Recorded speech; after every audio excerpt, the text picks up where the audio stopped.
It's Breezy on Ice, and we're going to jump straight into this episode. And it's about the great Michael Vick, right?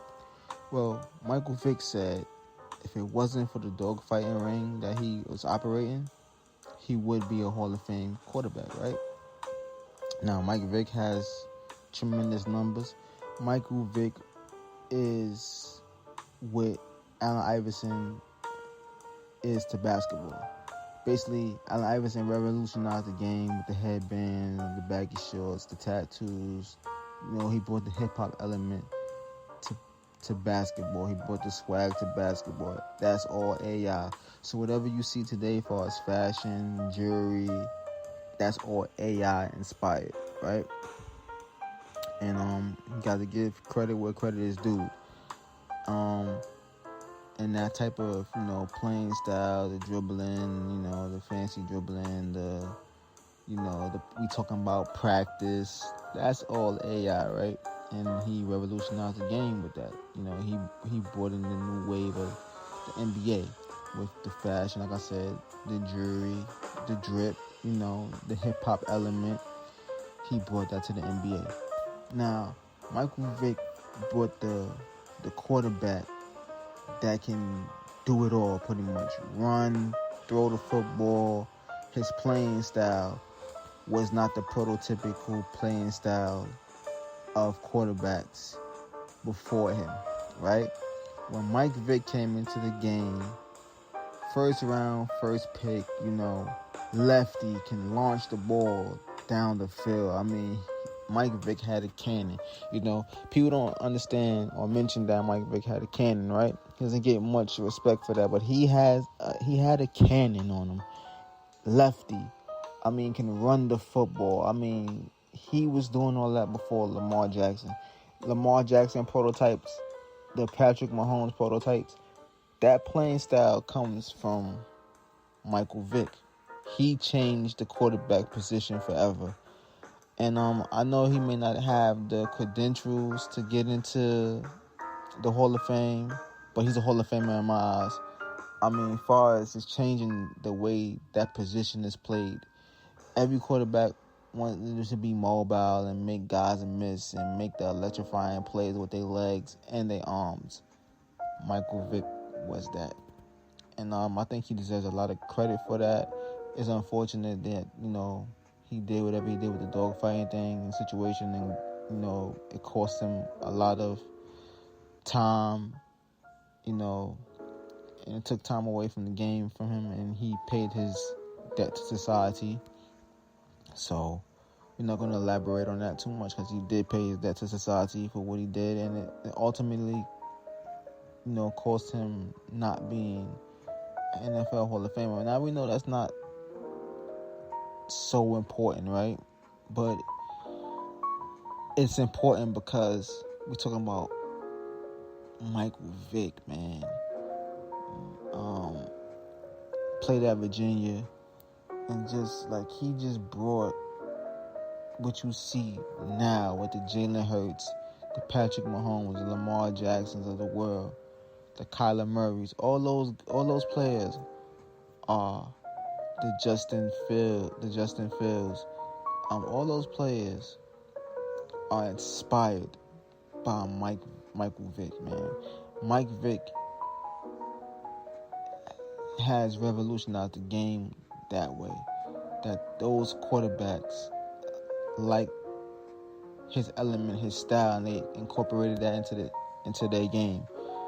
And without Michael Vick, you don't have that. You don't have that quarterback that's a dual threat, that when shit breaks down, that he can go get a first down and more with his legs. Or if you don't allow him to get out of the pocket, you keep somebody. The quarterback spy,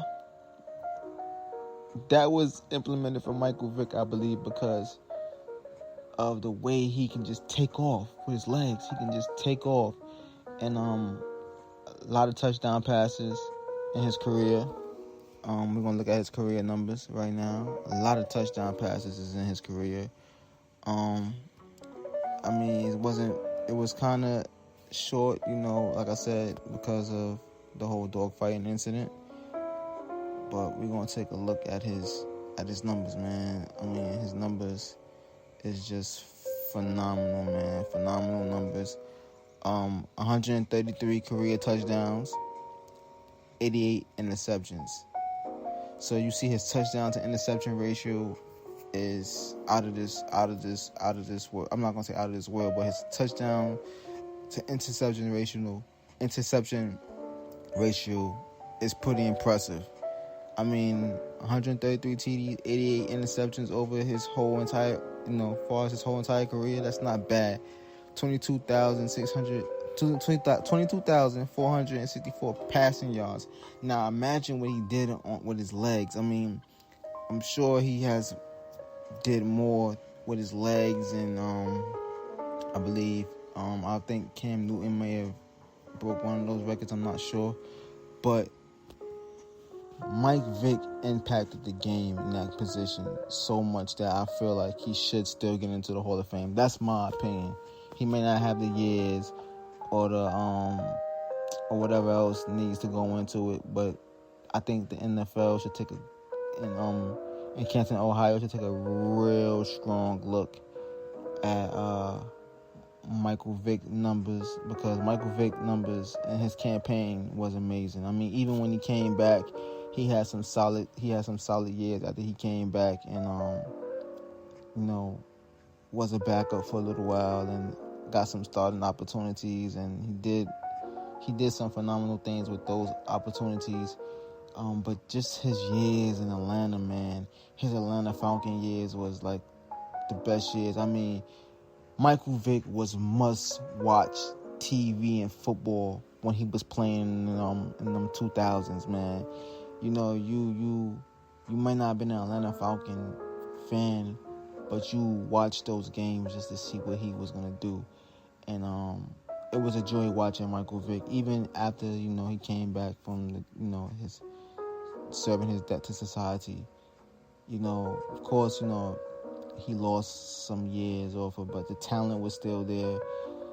He wasn't the same Mike Vick that he was in Atlanta, but just imagine without that shit that happened, without the shit that happened with the dogfighting situation and him getting in trouble for it and serving his time, because that was wrong. That was animal cruelty. We're not condoning that. Can't take anything away from that. When you're wrong, you're wrong. That's just how it is. But just if he didn't have that operation going on, just imagine what more he could have done, and what else he would have gave to the game of football, and how he would have really even more revolutionized it, and what it is today. But strong impact. Definitely the AI impact. Him and AI, are in the same boat with that. And like I said, I got that off of Instagram. Was scrolling yesterday, and I happened to see that. And those commenters, those people that were in the comment section made great points about that comparison. That comparison was spot on. It was a perfect comparison of AI and Michael Vick. Perfect comparison. It gets no better than that. But Torrey Holt is not even in the Hall of Fame, and Torrey Holt had a great career. Bo Jackson should be a Hall of Famer, what he has done and playing different various of sports. Hines Ward is not a Hall of Famer, which is like crazy to me, in all the years he gave to Pittsburgh. Reggie Wayne is not a Hall of Famer. Ricky Williams is not a Hall of Famer. Andre Johnson, who played all those years in Houston and was a great wide receiver, he's not in the Hall of Fame. And Jeff Saturday is not another guy that's not in there. Just to name a few. And what about Sterling Sharp? I know he had an injury that changed the trajectory of his career, but Shannon Sharp's brother was a good tight end. He was a good tight end or wide receiver. I forgot what he played. He played wide receiver. It says it right here. He was a good wide receiver, man. Definitely deserves to be in. I believe a lot of guys on this list, Mike Olsato or Olsata, I probably hijacked his name, and I do apologize if I did. But it's just certain guys deserve to be in, man. Certain guys just deserve. I think Mike Vick and Bo Jackson and Ricky Williams and Reggie Wayne and Hines Ward and Torrey Holt and Andre Johnson should be Hall of Famers, man. But you know what? Even though Mike Vick will never be in the Hall of Fame, this is the great thing that we got from Mike Vick's career, and this is the blessing of it, and and it was a beauty to watch. His impact on the football field and his impact on the game and his impact on the new generation of quarterbacks. Like I said, I reiterate that, and you definitely see it in today's football with Jalen Hurts, and everybody wants to be mobile and wants to be able to make plays with their legs when everything breaks down. And when you see that in the sport, and you look at the quarterback position, you think of Mike Vick when you see those not prototypical, but now it's prototypical type of quarterbacks, that them archetypes that are, based off of what Mike Vick brought to the game, man. And so he doesn't have to be in the Hall of Fame to get his flowers and get his praise. Hopefully this video does it and give him all the praise that he deserves, because he deserves his flowers. And definitely changed the game. Definitely was a game changer, a pioneer when it came to that quarterback position. I know a lot of people might say Warren Moon and all those guys were mobile quarterbacks too, but none like Michael Vick. When Michael Vick came on the scene, he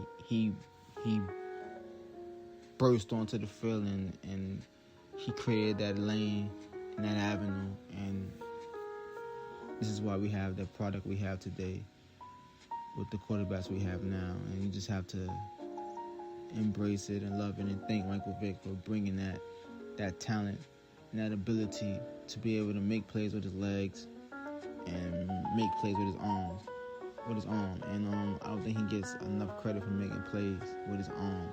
I seen Mike Vick throw bullets like he's the ball down the field, and it was great to see and witness. I actually tried to teach myself how to be a lefty with the football because of Michael Vick. I wanted to be a lefty, man. I thought that it was the coolest shit in the world to just, be able to throw the ball with my left hand. Even though I'm a basketball player and I play basketball with my left hand, that's my shooting hand. That's my, my dominant hand playing basketball. Not so much football. I was a righty throwing the football. So just like with baseball, I'm a righty throwing the football. So it's kind of that ambidextrous thing going on, but I kind of taught myself. I remember I think I sprained my finger on my thumb on my right hand, and I learned how to throw the football with my left hand. And I thought it was the coolest shit in the world, man. And I was like, damn, it's that Mike Vick effect. But I'm gonna keep this video short, and I'll be back with another one right after this. And like, comment, subscribe as always. Peace and love. Breezy out.